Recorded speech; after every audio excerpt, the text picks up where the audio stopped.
Keluar dari sini, dari dokter katanya harus dirujuk ke rumah sakit. Waduh, mampus dah. Nangis-nangisnya saya di situ. Tetap di Wisma Atlet.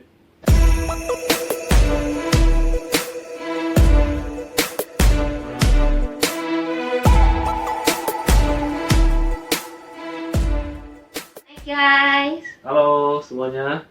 Kembali lagi di part 4. 4. Episode 4. Benar ya, 4. Empat, 4. Kamu gimana sih? Lupa aku. Lupa ya. Oke, kemarin sampai di IGD kita terakhir cerita di bagian yang 3 ya. Sekarang adalah kita akan melanjutkan cerita yang kemarin. Jadi Apa tuh? Lupa ya? kita di GD 1 hari 1 malam. Dari jam 12 siang masuk sampai jam 12 siang lagi, kurang lebih. Iya. Ya. Jadi kita tidur nggak tidur tuh, saya juga tidur nggak tidur. Saya juga temenin istri saya di sampingnya, dikasih bed pasien di situ juga. Pak, nih tidur aja sini pak. Bed pasien, kamu bawa di bed pasien. Bed pasien keras gitu lah ya, maklum lah ya. Dikasih selimut juga, aduh terima kasih banyak dokter. Sambil dikasih selimut, terus temenin dia bolak-balik WC, naik kursi roda, Iya. sambil bawa infus ya. Bawa infus, tangannya masih diinfus, sakit banget jadi megangnya begini. Ya, jadi semuanya serba benar-benar perjuangan sih, sampai sengsara banget, tapi akhirnya ada ya endingnya Tante, jadi aku lebih sehat sekarang. bisa sekarang. Ya. Nah, Semoga nanti mens selanjutnya jangan sampai kayak gitu lagi ya. iya, gitu lagi. Nah, terus singkat cerita, kendalanya adalah kendala di IGD itu adalah si susternya ini atau perawat ini menawarkan ke saya, Pak, ini iya istri bapak dari dokter katanya harus dirujuk ke rumah sakit, bukan di Wisma Atlet. Nah, itu untuk game 5 sama keputusan ini. Itu saya sampai stres gitu. Kenapa sus? Ini karena istri bapak kekurangan darah atau hemoglobinnya kurang. Banyak banget. Nah, itu standarnya minimal tuh 10 untuk hemoglobin setiap manusia itu minimal 10. Nah, istri saya tuh di bawah 10, sekitar 6.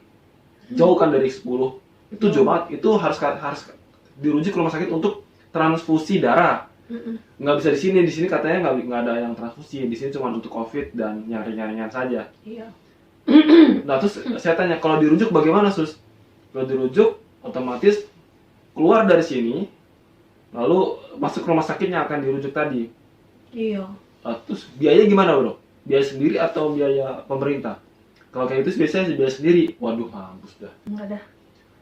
Lalu saya tanya lagi nih, kalau sudah selesai hemoglobinnya sudah bagus, apakah COVID-nya masih diurus di sana di rumah sakit rujukan atau di Wisma Atlet? Masih lanjut di sana pak, di rumah sakit rujukan? Mampus. Kan kita kesini mau ke COVID, bukan mau darah Ya. Mau darah. Jadi game 5 tuh itu siang-siang mau jelang mau check out dari IGD. Iya, dia kamu nggak bisa berpikir jernih ya. Bisa, cuman perlu keputusan dari kedua belah pihak kan, orang tua kamu dan orang tua aku gitu. Iya. Akhirnya kata suster, ya udah bapak diskusikan dulu aja kan. Ya udah pak, sus saya diskusikan dulu ya. Akhirnya saya telepon mama saya, orang tua saya, lalu telepon orang tua dia, ketemu satu titik, yaitu tetap di Wisma Atlet. Tetap di Wisma Atlet. Karena saya yakin setiap kali istri saya ini datang bulan, itu memang lemas keadaannya, Tapi setelah itu fine lagi, baik lagi. Makanya saya yakin ini mungkin karena lagi datang bulan aja, jadi dia drop banget. Saya yakin nanti setelah itu dia bangkit lagi ya, saya yakin. Akhirnya setelah menemukan satu titik jawaban, saya bilang lagi ke susternya, sus, kami atau saya tetap bilang, saya tetap di sini di Wisma Atlet. Mohon bantuannya sus sampai COVID-nya selesai. Akhirnya susternya bilang, ya udah bapak, kita ada surat perjanjian nih, perjanjian jikalau ada masalah apa-apa terhadap istri bapak, kami pihak rumah sakit Wisma Atlet tidak menanggung akibatnya atau tidak bertanggung jawab. Terus saya tanya lagi, tapi jika istri saya baik-baik saja, apakah mesti diurus sus untuk masalah COVID-nya? Masih kami urus sampai selesai COVID-nya. Akhirnya saya dengan keputusan yang teguh, ya udah, saya tetap di Wisma Atlet untuk dia. Saya putuskan karena saya yakin ini pasti bakal bangkit, HB-nya dia atau hemoglobinnya dia pasti bakal naik. Oh. Oke, saya tanda tangan surat, udah selesai, keluar dari GD, tenang, keluar dari GD, kita masuk ke dipindahin di poliklinik di tower yang lain. Poliklinik Mesti di tower yang sama ya? yang sama. Poliklinik tuh Sama-sama. apa? Poliklinik tuh kayak ruang rawat sementara gitu deh. Ya, langsung sementara. Iya, supaya kita bisa tidur nyenyak juga. Ya, jadi ada poliklinik gitu di sebelah ruang perawat, jadi perawatnya bisa mondar-mandir bolak-balik mantau. Kalau ada Kalau ada apa-apa apa cepet karena cuma sebelahan doang. sebelahan aja. Nah itu poliklinik itu adalah kamar umum ya, bukan kamar pribadinya, artinya bisa dimasukin oleh siapapun. Jadi pintu kamar utama itu bisa dibuka terus-terusan. Iya. Cuma karena banyak nyamuk saya tutup lagi. Poliklinik, nah masuk ke situ masih diinfus keadaannya ya. Masih lemas juga, masih diinfus juga. Akhirnya tidur, makan, minum obat, kayak gitu terus selama 1 hari 1 malam. Saya bantu dia untuk naikin hemoglobinnya. Memang masih belum fit banget di situ ya. Tapi yang bikin saya gambling di situ adalah surat perjanjian tanda tangan itu yang bikin saya tuh sampai down banget, sampai nangisnya saya di situ. Karena kalau dirujuk ke rumah sakit itu gila, biayanya berapa untuk transfusi darah? Itu 1 hari, kalau berhari-hari ya kan. Syukur-syukur itu selesai. Lalu COVID-nya masih di sana juga, nggak bisa pindah ke sini. Iya. Itu gambling banget.